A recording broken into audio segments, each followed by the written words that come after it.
Good morning, beginning farmer friends. It is absolutely gorgeous out today. It is 48 degrees when I walk outside right this minute.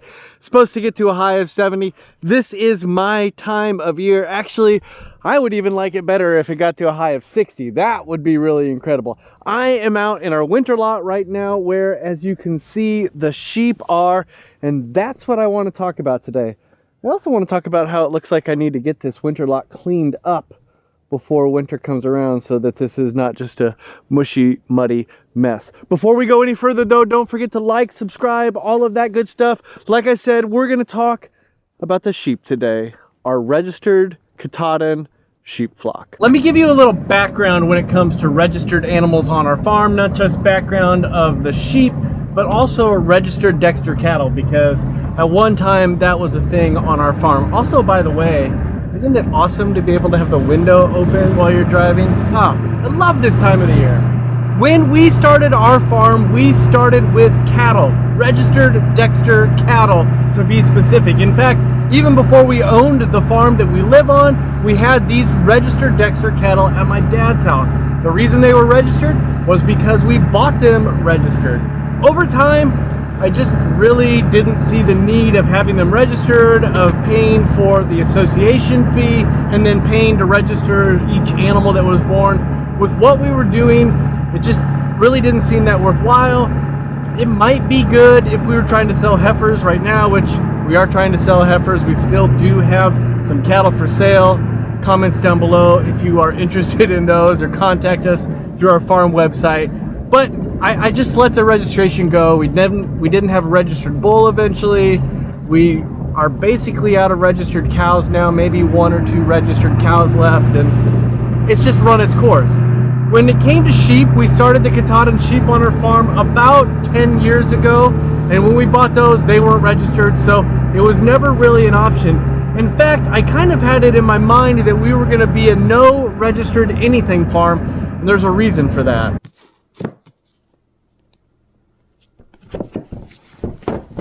I'm in working in town, and thankfully that is where my farming library is. And let me just read this to you.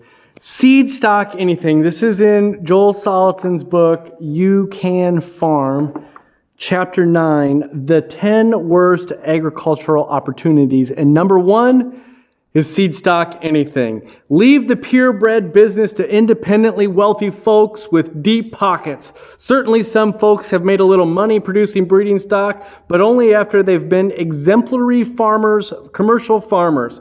You don't start out trying to produce the best of anything. Ask yourself, would I buy breeding stock from me? The whole seed stock community is like a fraternity, an exclusive club. In order to play the game, you have to look the part. And as you can tell, I even highlighted this stuff. Now that I'm reading this, all of a sudden it's got me thinking, maybe I shouldn't do this registered Katahdin sheep flock. Maybe I am going down the wrong path. Let me ponder that, and I'll get back to you.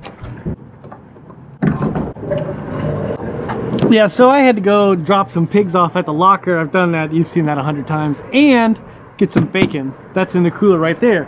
But after I read a little bit of that to you just a second ago, while I was still in town, not while I was driving, I read a little bit further. And of course it says all this stuff about how it's bad and it's for rich people. But when you get to the bottom, I've got this one little section highlighted there, and that section says, unless a seed stock operation can be profitable on commercial prices, it is not really viable. And that got me thinking, the way that I'm looking at these registered Katahdins and this registered Katahdin flock is that it will be viable on a commercial sense. Basically what I'm trying to say, oh good, it's full. What I'm trying to say is that we can sell whole lambs, or we can sell cuts and keep them registered and make the same amount of money, and possibly sell some breeding stock along the way. Let me tell you what I think about breeding stock.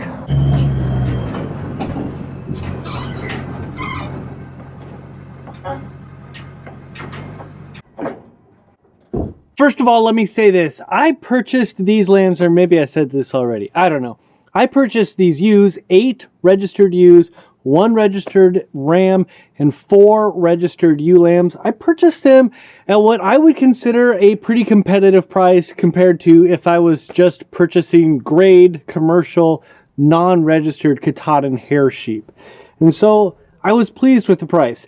Secondly, when it comes to breeding stock, I think that, we're not in like this crazy seed stock game, but what we could be in is a good homestead or a good small scale farmstead game. And having some registered sheep, I think, is a good idea, because what I have seen so far, at least, is the Katahdin breed organization is pretty good at like building the breed up, not in the sense of like promotion like Berkshire pigs or Angus cattle, but as in making the breed better, good for grass genetics, good for meat flavor, good for growth. And that's what I liked about the registered, and that's kind of why I think I'm going to stick with the registered. I need to put some bacon away, and then I want to show you some stuff. When we joined the Katahdin Hair Sheep International Organization, they sent us a packet that was just full of all sorts of stuff. I'll leave that there. We'll get back to that in a second. And I think it was $40 to join the registry. Of course, every time you register a sheep or transfer a registry, there is a fee that goes along with that. Thankfully for us, the seller that we bought our sheep from, they were the ones that paid for the transfer, so we didn't have to worry about that. All we had to do initially was pay the $40 to join the registry. And what they sent was a lot of great stuff that kind of piqued my interest and alerted me to some things that I didn't really know about the sheep industry or about the Katahdins, or, well, let me just show you. As these sheep start running away from me, I realized I didn't shut the gate over there on the way out. And I'm wondering if they realize that. As I was saying, it has a ton of great information in it. Like I said, they have, there you go, quarterly newsletter of the Katahdin Hair Sheep International. They sent me an older magazine that's from summer of 2021. I guess it's not that old. They also have a guide to the Katahdin hair sheep. They sent me that, and then they sent me a Katahdin hair sheep buyer's guide, which was kind of cool because there's a lot of things when it comes to sheep that I don't think about. I'll be completely honest with you. The way that I bought my Katahdin sheep the first time was there was some for sale on Craigslist. I went and bought them all. And since then, I haven't added anything to the flock. I haven't added a ram. I haven't added ewes. 1 or 2 times I've bought in some feeder lambs, and that's about it. As I was looking through all of this stuff, I started learning about NSIP, or I don't know, NSIP. It's the National Sheep Improvement Program. I think that's what it is, NSIP.